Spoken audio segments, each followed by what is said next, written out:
characteristics of deceit and decadence begin to accumulate more and more as the Metamorphoses as a book progresses.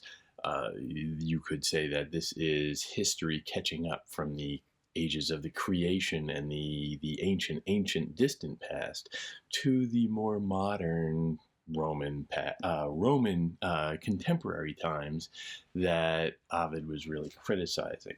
And you can see some of the subversion of conservative Roman values that the Augustan age liked to trumpet, and that Virgil was so good at celebrating.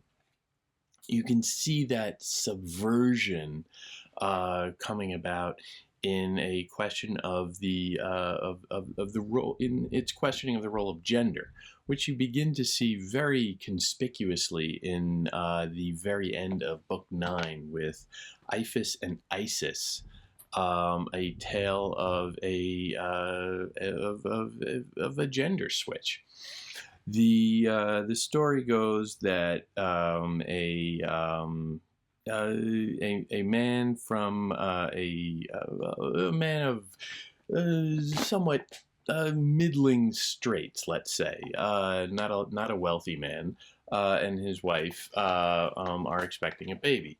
The man, however, says, no matter what, okay, if my wife is pregnant, fine. I have just two conditions for that.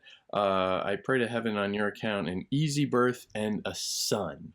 He's hoping for an easy birth, and he wants a boy. The reason he does not want a girl, he's very explicit. He says, well, for a girl, I would need a dowry to have her marry, and I don't have that kind of money. I never will. So, there's a little bit of concern there, and if it turns out to be a girl, the wife, the mother, is supposed to basically kill the child, perhaps go leave it out on a hill and expose it, as was the norm. But if it's not a boy, then it's not going to live. The child is born a girl. And the wife conceals this fact from the husband, from the father, and they name the child Iphis, which is a gender-neutral name, and so there is this little play on androgyny from the very, very beginning. This all comes as under the direction of the goddess Isis, also known as Io, whom we saw earlier with the cow. The goddess says, okay, disobey your spouse as the advice. Disobey your spouse. Don't expose the child. Don't abandon the child. Raise the child, but do it deceitfully. They raise the child essentially as a boy. They dress the child as a boy. They teach the child as a boy, and they betroth the child as a boy. From young, they arrange a marriage. Somebody that the child had grown up with, that Iphis had grown up with, to a young girl, and the wedding date is pending, and the mother is starting to panic, like, okay, this is going to start to become known soon. Now, the child himself, Iphis, is at this point only a very young adolescent. Marriageable age was quite different. So he presumably is only starting to go through puberty at this point, a metamorphosis of his own. Iphis, however, loves with hopeless desperation, which increases in strict proportion to its hopelessness, and burns a maiden for another maid. Curious. homosexual desire. She feels this welling up within her, and she's very concerned. And scarcely holding back her tears, she cries, "Oh, what will be the end reserved for Isis, gripped by a strange and monstrous passion known to no one else? If the gods had wished to spare me, they should have. If they wished to destroy me, they should have given me a natural affliction." That no one else is very conspicuous, very uncertain. Really? No one? No one?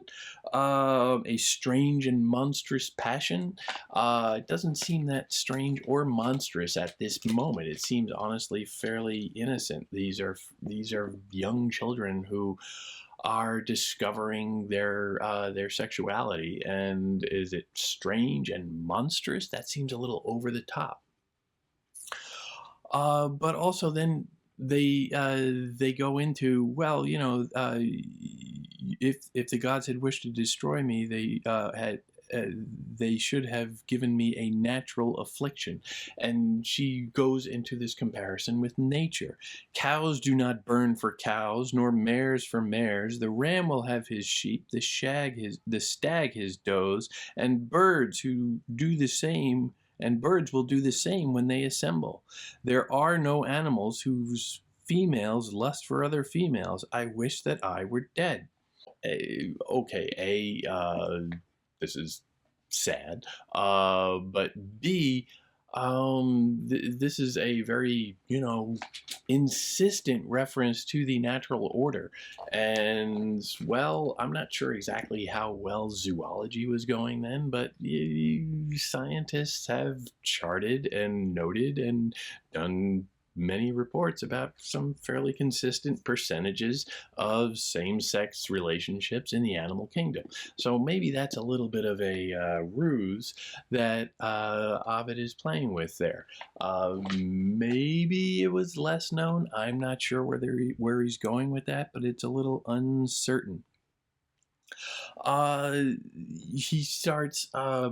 starts wondering, well, what if Daedalus, the famous master craftsman of the Minotaur's maze, and and of course the wings for his son Icarus, Iphis starts wondering, could all his learned arts transform me from a girl into a boy? Straining for the invention of art, for the intervention of art, and also a kind of, gender ambivalence. Could all of his learned arts transform me from a girl into a boy? There's a second ago, she was sitting there wondering about, well, okay, I am a maid and I am attracted to another maid, but now I want to be, well, maybe it would be easier if I were a boy attracted to a maid. So there's a kind of, well, it doesn't really matter what gender I am. Is just, yeah, sure, make it work out, but I don't really care. I'm not particularly anchored to anything. Hope both creates and nourishes such love. Reality deprives you of all hope. That's the idea of the ideal and the frustration when the ideal clashes with the real. You can go through every one of them, every one of these stories, and find an evidence of that. The story builds to a prayer where Isis intervenes again. Io comes back. Mother says, "And that my daughter still looks on the light, and that I have not suffered punishment. Why, this is all your counsel and your gift. Now spare us both and offer us your aid."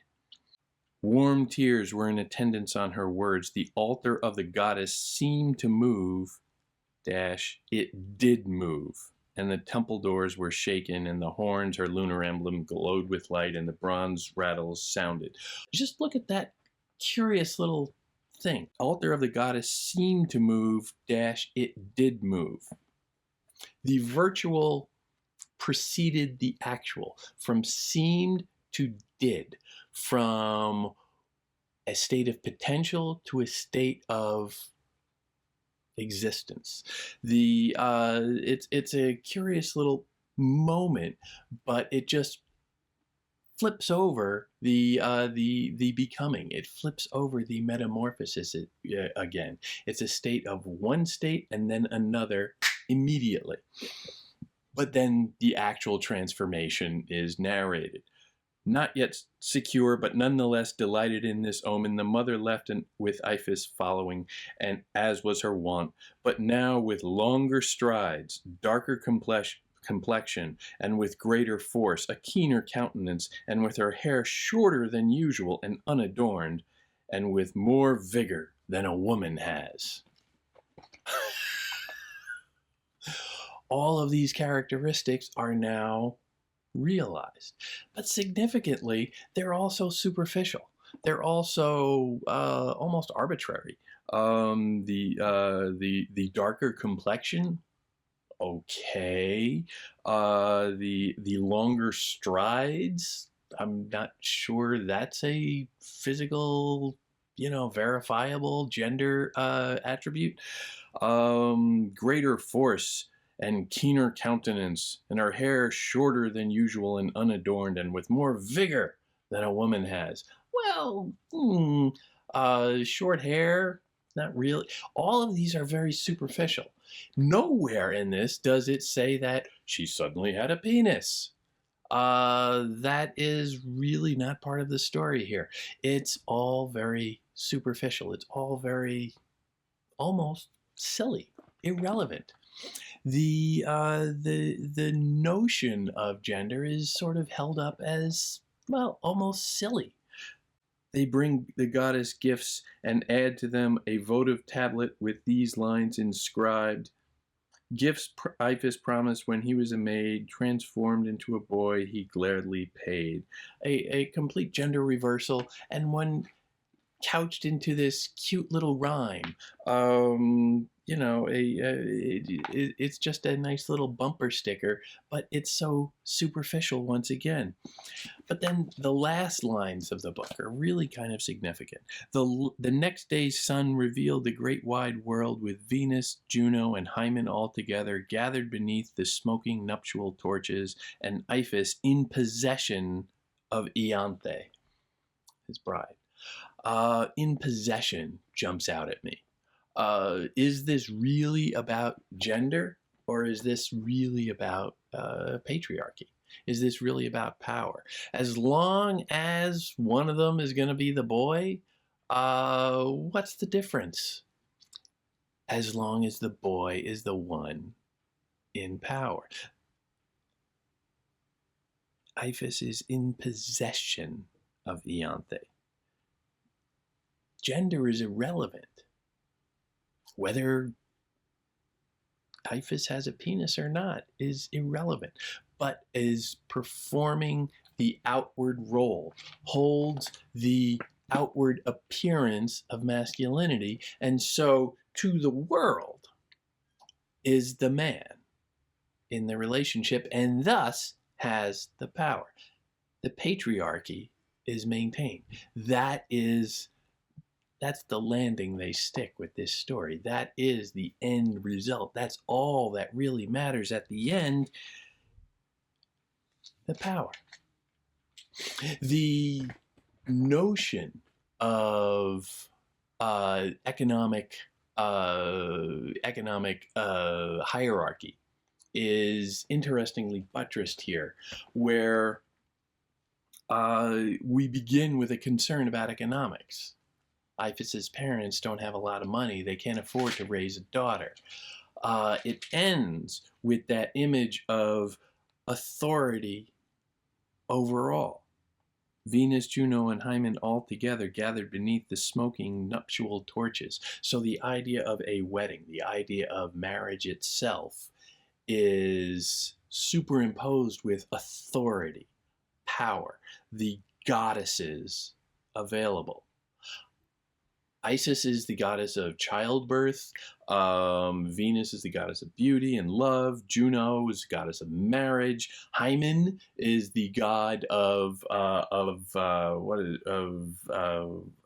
forget. All of these overlapping concerns, distinct within the realm of marriage, all of these authority figures within the realm of marriage. And what is important there? The power structure, the economic structure, the power structure. These are the things that matter in this story. Gender itself, not so much. Iphis's story is heartbreaking, particularly in our contemporary age. There's a lot to empathize with there. There's a lot to be drawn into. It is so human. This is a victim who was raised in a somewhat warped and bizarre way. But it's ultimately not what the story is about. The gender is a kind of smoke and mirrors. The story is very human underneath that, in a way that gender just doesn't matter at all. But ultimately, over all of it, it's about the power politics.